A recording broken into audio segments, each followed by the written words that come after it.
बिस्मिल्लाहिर्रहमानिर्रहीम। तो dear student, हमारा आज का जो सबक है वो है मालिकुलर मास और फार्मूला मास।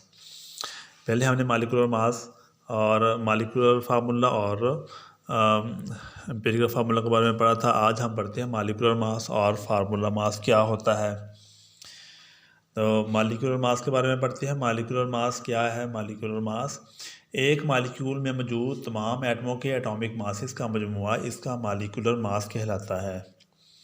एक मालिक्यूल है, उसमें जितने भी एटमों ने हिस्सा लिया उन एटमों के हम एटॉमिक मासेस को जमा करेंगे। जमा करने के बाद जो उसका मजमुआ आएगा वो उसका मालिकुलर मास कहलाएगा।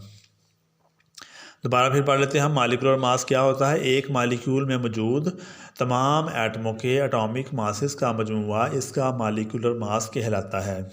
यानी एक मालिक्यूल जो एटमों के मिलने से बनता है और जितने भी एटमों ने हिस्सा लिया तमाम एटमों के एटॉमिक मासेस को मजमुआ को जमा करेंगे और जमा करके जो उसका जवाब आएगा वो उसका मालिकुलर मास कहलाता है।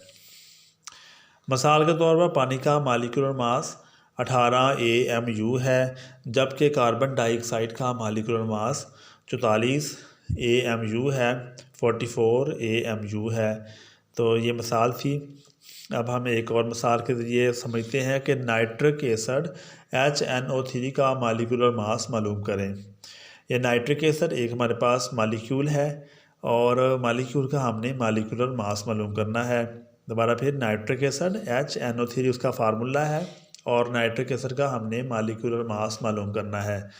तो मास मालूम करने के लिए हमें हाइड्रोजन का एटॉमिक मास की ज़रूरत है। हाइड्रोजन का atomic mass 1 atomic mass unit होता है।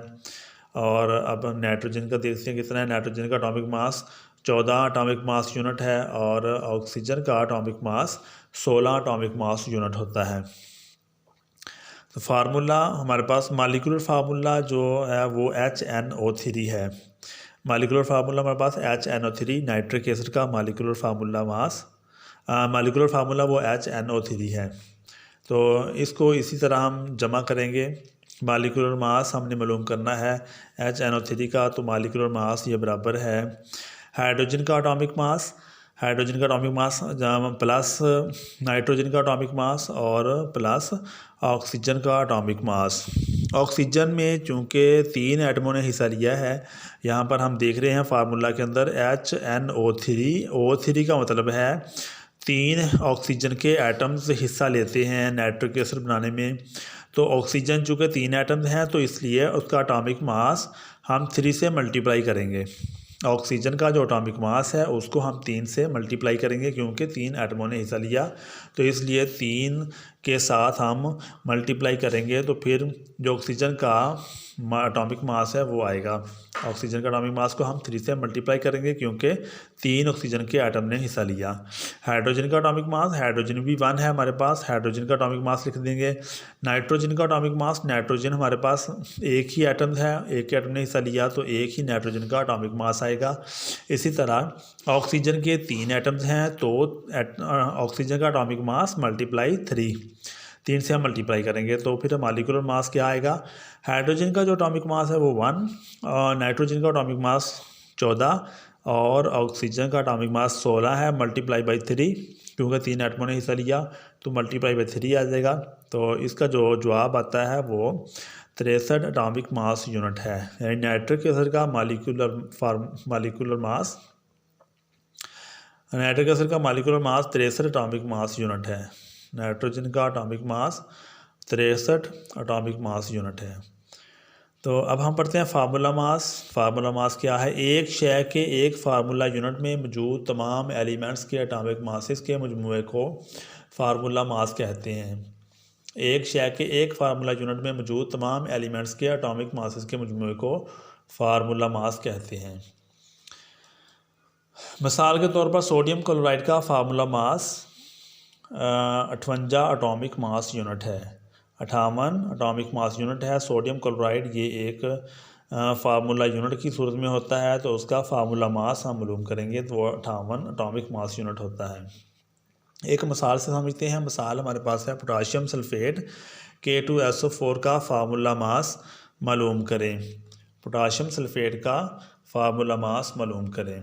तो उसी तरह हम हल करेंगे जिस तरह हमने पहले किया था कि सबसे पहले हमें पोटाशियम के उसका एटॉमिक मास वो पता होना चाहिए कि पोटाशियम को के से ज़ाहिर करते हैं। पोटाशियम का एटॉमिक मास ये 39 एटॉमिक मास यूनिट होता है, 39 एटॉमिक मास यूनिट है। इसी तरह सल्फ़र का एटॉमिक मास वो 32 एटॉमिक मास यूनिट होता है। सल्फ़र को एस से ज़ाहिर करते हैं, एस फॉर सल्फ़र। एस का एटॉमिक मास यानी सल्फ़र का atomic mass 32 atomic mass unit और ऑक्सीजन का atomic mass 16 atomic mass unit होता है। तो ये तीनों का एटॉमिक मास हमने हासिल कर लिया। K2 का के का एटॉमिक मास यानी पोटाशियम का 39, सल्फ़र का एस का 32 और ऑक्सीजन का 16।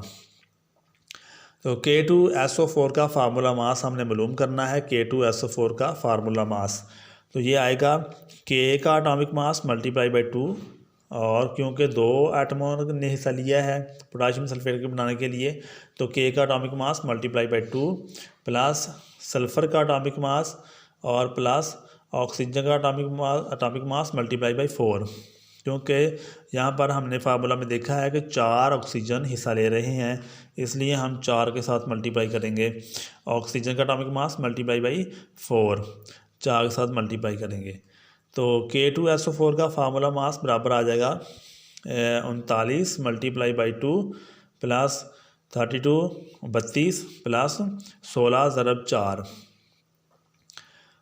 तो इसको जब हम मल्टीप्लाई करेंगे तो इसका जो जवाब आएगा वो K2SO4 का फार्मूला मास बराबर 78 यानी 78 जमा 32 जमा 64। 16 मल्टीप्लाई बाई 4 बराबर 64 होता है। तो ये 64 आ गया, 32 और 78। इसको जब हम जमा करेंगे तो इसका जो फार्मूला मास है K2SO4 का वो आ जाता है 174 एटॉमिक मास यूनिट, यानी 174 atomic mass unit formula mass आता है। तो ये था हमारा आज का सबक, जिसमें हमने फार्मूला मास और मॉलिक्यूलर मास के बारे में पढ़ा। उम्मीद है कि आपको ये बहुत ही आसान आर्टिकल था, इसकी समझ आ गई होगी। मज़ीद वीडियो देखने के लिए हमारे चैनल को सब्सक्राइब कर लें। तब तक के लिए इजाज़त दीजिए। अल्लाह हाफिज़।